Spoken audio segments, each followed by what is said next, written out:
91வது கணக்கு √80 equal to K into √5 எனில் கேவோட மதிப்பு என்னன்னு கேட்குறாங்க, கண்டுபிடிக்கலாம். இப்போ நம்மளுக்கு கே தான் கண்டுபிடிக்கணும். இப்போ இந்த கேவை அப்படியே வச்சுக்கோங்க. இங்க √80 அப்படியே எழுதிக்கலாம். இந்த √5 இந்த பக்கம் எழுதுங்க. கேவும் √5 பெருக்கல் இருக்குது. பெருக்கல் இருக்கிற இந்த பக்கம் என்ன நேரம் வகுத்துல இருக்கும். இப்போ வகுத்துல போட்டு √5 போட்டுருங்க. சரிங்களா? மேலேயும் ரூட் இருக்கு, கீழேயும் ரூட் இருக்கு. அதனால ஃபுல்லா ரூட் போட்டுங்க. 80/5ன்னு ரெண்டுமே ரூட்டுக்குள்ள தான் எழுதிருக்கும். Equal to K. இப்போ 5 80 கேன்சல் பண்ணுங்க. 4 5 5 மேலே பார்த்தீங்கன்னா 80ன்னு இருக்குது. 4 5 5 மீதி 3 6 5 30. இப்போ என்ன கிடைக்குது? 16ன்னு கிடைக்குது. ரூட்டுக்குள்ள தாங்க 16. இப்போ √16 ஈக்குவல் டு கே. 16 ரூட் எடுத்தீங்கன்னா என்ன வரும்? 4ன்னு வரும். இப்போ கே ஈக்குவல் டு 4. சரிங்களா? 4 16. என்ன ஆன்சர் பாருங்க? D answer. சரிங்களா? நெக்ஸ்ட் வீடியோவில் பார்க்கலாம். 92வது கணக்கு பொறுத்துக்க, அதாவது மேட்ச்ல ஃபாலோயிங் ஒவ்வொன்றா பொறுத்தணும்.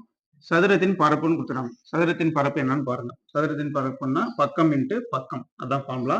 எங்க இருக்குன்னு பாருங்க. இந்த பி ஆன்சர் தான் இருக்கு. சரிங்களா? எஸ் ஸ்கொயர் அப்படின்னு கொடுத்துறாங்க. நம்ம ஏ ஸ்கொயர்னு சொல்லுவோம், இவங்க டிஃப்ரெண்டா எஸ் ஸ்கொயர் சொல்லியிருக்காங்க. Side into side, side square அந்த மாதிரி சதுர அலகுன்னு கொடுத்துருக்காங்க. அப்போ ஃபர்ஸ்ட்டுக்கு ஆன்சர் என்னது? பி.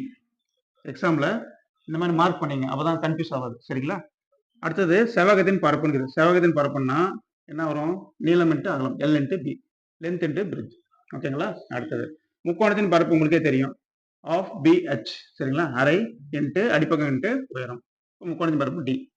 வட்டத்தின் பரப்பு என்னது? பை ஆர் ஸ்கொயர், அது தெரியும், அது சி. சரிங்களா? ஃபர்ஸ்ட்டுக்கு என்ன ஆன்சர் வருது? பி. ஃபர்ஸ்ட்டுக்கு எங்க பி ஆன்சர் வருதுன்னு பாருங்க. ஃபர்ஸ்ட் ஆப்ஷன் தான் பி இருக்குது. சரிங்களா? ஃபர்ஸ்ட் இது கண்டுபிடிச்சிட்டீங்கன்னாவே நீங்க ஆன்சர் டிக்கெட்ஸ்க்கலாம் தாராளமா. சும்மா நம்ம செக் பண்ணி பார்த்துக்கிறோம், அவ்வளோதான். செகண்டுக்கு பாருங்க ஏ. செகண்டுக்கு ஏ தான் ட்ரா பண்ணியிருக்கோம். தேர்டுக்கு டி ட்ரா பண்ணியிருக்கோம், டி. ஃபோர்த்துக்கு சி ட்ரா. சரிங்களா? First answer A option. Next 93வது கணக்கு.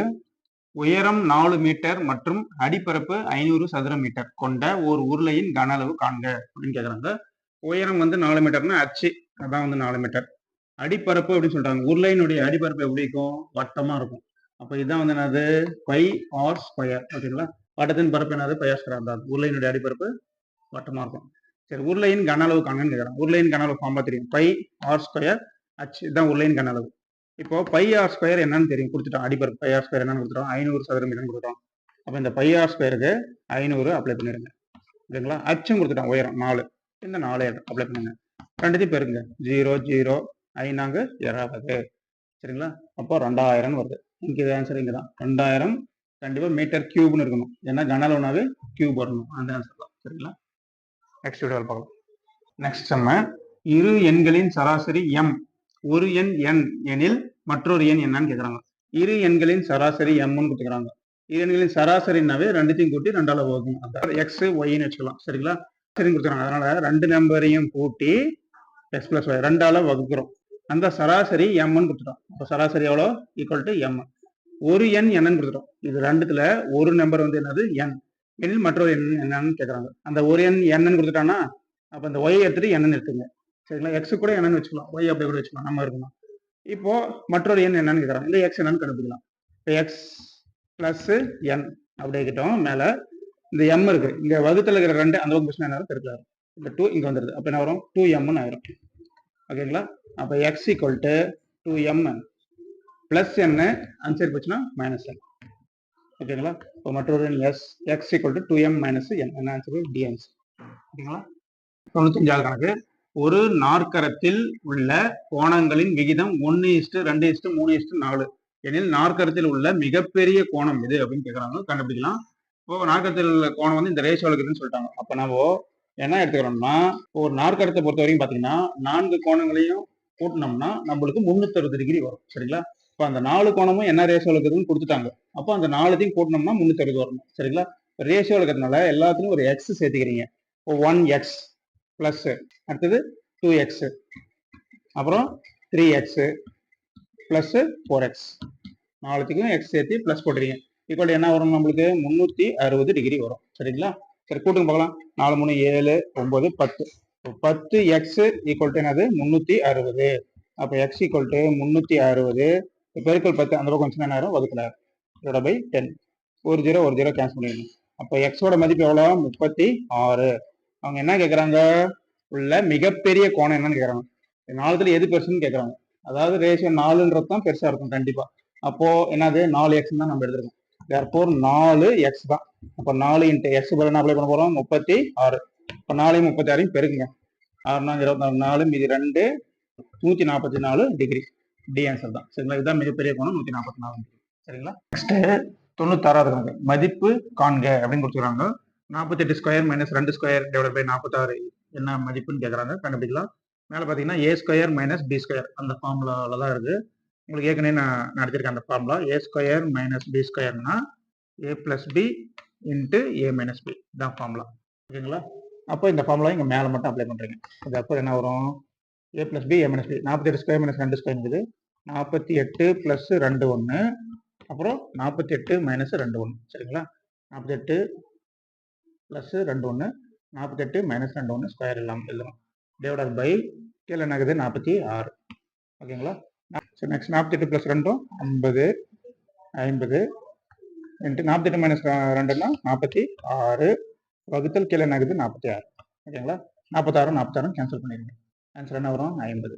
50 என்ன ஆன்சரு, ஏ ஆன்சர். சரிங்களா, நெக்ஸ்ட் 97வது கணக்கு. இங்க கொடுத்துருக்காங்க எனில் எக்ஸோட மதிப்பு என்னன்னு கேட்குறாங்க. இந்த எக்ஸோட மதிப்பு கேட்குறாங்க. 2 இடத்துல எக்ஸ் இருக்கு, கண்டுபிடிக்கலாம். இதை பார்த்தீங்கன்னா நடுவில் ஈக்குவல் இருக்கு. அப்போ குறுக்கு பெருக்கல் தான். இந்த 5 எடுத்து இங்க பெருக்குங்க. இந்த 7 மைனஸ் எக்ஸை இங்க பெருக்கலாங்களா. சரி, இந்த 5 எடுத்து இங்க மல்டிபிள் பண்ணுங்க. ஏற்கனவே இங்க எக்ஸ் இருக்கு, 5 வந்துச்சுன்னா 5x வந்துடும். ஈக்குவல் டு இங்க என்ன இருக்கு 2 இருக்குது. இந்த 7 மைனஸ் எக்ஸ் இந்த சைடு கொண்டு வாங்க. கீழே இருக்கிறது இந்த கொஞ்சம் என்ன வரும், மேலே வந்துடும். என்ன வரும் 7 மைனஸ் எக்ஸ். ஓகேங்களா, கண்டிப்பா 7 மைனஸ் எக்ஸ் இங்க எழுதணும்னே பிராக்கெட் போடணும். ஏன்னா 2 வந்து 7 மைனஸ் எக்ஸ் ரெண்டுத்துக்குமே பெருக்கணும். சரி, உள்ள பெருங்க. 2யும் 7யும் பெருக்கணும் என்ன வரும் 14. 2 7 14. 2யும் எக்ஸையும் பெருக்கணும்னா 2x. நடுவில் என்ன ஆகுது மைனஸ் 2x. இங்க இருக்கிறது 5x. நம்ம எக்ஸோட மதிப்பு தான் கண்டுபிடிக்கணும். சரிங்களா, 2 இடத்துலயும் எக்ஸ் இருக்குது. இப்போ எக்ஸ் பூரா ஒரு பக்கம் கொண்டு வந்துருக்கு. அப்போ 5x மைனஸ் 2x இன்சர்வேஷன் என்ன வரும் பிளஸ் 2x ஈக்குவல் டு 14. 5xையும் 2xையும் போட்டிங்கன்னா 7x ஈக்குவல் டு 14. அப்போ எக்ஸ் ஈக்குவல் டு இங்கே 7 14 கேன்சல் பண்ணலாம். சரிங்களா, இப்போ 14 பை 7 பெருக்கல் இந்த பக்கம் வகுக்கல 1 7 2 7 14. X equal to 2. அதான் டி ஆன்சர். சரிங்களா, 98வது கணக்கு. பின்வரும் தரவுகளுக்கு முகடு காண்க அப்படின்னு கேட்குறாங்க. இதுல எது முகடுன்னு கண்டுபிடிக்கலாம். முகடுன்னா உங்களுக்கே தெரியும், எது வந்து அதிகமான டைம் வருதோ அதுதான் வந்து முகடு. இங்க பாருங்க 1 5 7 8 9 27 7 4 5 7. சரிங்களா, எது அதிகமாக வந்திருக்கு 7 தான் அதிகமாக வந்திருக்கு. சரிங்களா, இது 27 7 இல்லை. சரிங்களா, 7 7 7 3 டைம் வந்திருக்கு. அப்போ எது அதிகமாக வந்திருக்கு 7 தான். சரிங்களா, அப்போ என்ன முகடு 7. ஓகேங்க, நெக்ஸ்ட் பின்வரும் தரவுகளுக்கு இடைநிலை காண்க அப்படின்னு கேட்குறாங்க. இடைநிலைன்னா என்னன்னா முதல்ல ஏறு வரிசையில் எழுதணும். சரிங்களா, ஏறு வரிசையில் எழுதலாம். ஃபர்ஸ்ட் சின்ன நம்பர் என்னன்னு பாருங்க 1 தான் சின்ன நம்பர், அது எழுதிக்கிறோம். அடுத்தது 2, அடுத்தது 3, அப்புறம் 4, அப்புறம் 5, அப்புறம் 6, அப்புறம் 7 எழுதிட்டோம். ஏறு வரிசையில் எழுதிட்டோம். 1 2 3 4 5 6 7 நம்பர் இருக்குது. இங்கே 7 நம்பர் இருக்குதான்னு கவுண்ட் பண்ணிங்க. 4 5 6 7 நம்பர் இருக்குது. சரிங்களா, பொறுமையா கவுண்ட் பண்ணிங்க. ஒற்றைப்படை. ஒற்றைப்படைனா நடுவில் இருக்கிறது மட்டும்தான் இடைநிலை. நடுவில் இருக்கிறது பாருங்க, இதை ரவுண்ட் பண்றேன். இந்த பக்கமும் பாருங்க 3 நம்பர் இருக்குது, அந்த பக்கமும் 3 நம்பர் இருக்குது. சரிங்களா, நடுவில் இருக்கிற நம்பர் என்னது 4. இதுதான் வந்து இடைநிலை. சரிங்களா, ஞாபகம் வச்சுங்க.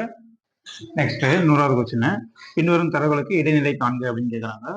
கொடுத்துருக்காங்க. இது முதல்ல ஏறு வரிசையில் எழுதணும். சரிங்களா, 2 3 4 7 8 9 ஏறு வரிசையில் தான் இருக்குது. அதனால அப்படியே கிட்ட ஒன்றும் பிரச்சனை இல்லை. கவுண்ட் பண்ணுங்க எத்தனை நம்பர் இருக்குதுன்னு. 1 2 3 4 5 6 நம்பர் இருக்குது. சரிங்களா, 6ன்றது இரட்டைப்படை தான். சரிங்களா, ஒற்றைப்படையா இருந்தால் நடுவில் இருக்கிற நம்பர் எடுத்துக்கலாம். இரட்டைப்படையா இருந்தா நடுவில் 2 நம்பர் இருக்கும். சரி, இந்த பக்கம் 2 விட்டுட்டோம், இந்த பக்கம் 2 விட்டோம், நடுவில் 2 நம்பர் இருக்குது. இப்போ இந்த 2 நம்பரையும் கூட்டி 2ஆல் வகுக்கணும். அதுதான் வந்து இடைநிலை. 4 7ஐயும் கூட்டுங்க. போட்டீங்கன்னா என்ன கிடைக்கும், 4 7 கூட்டினா 11 கிடைக்கும். 11 2ஆல் வகுங்க. 11 2ஆல் வகுத்தினா 5.5. 10 2ஆல் வகுத்தினா 5, 11 5.5. சரிங்களா, என்ன ஆன்சர் பி ஆன்சர் 5.5.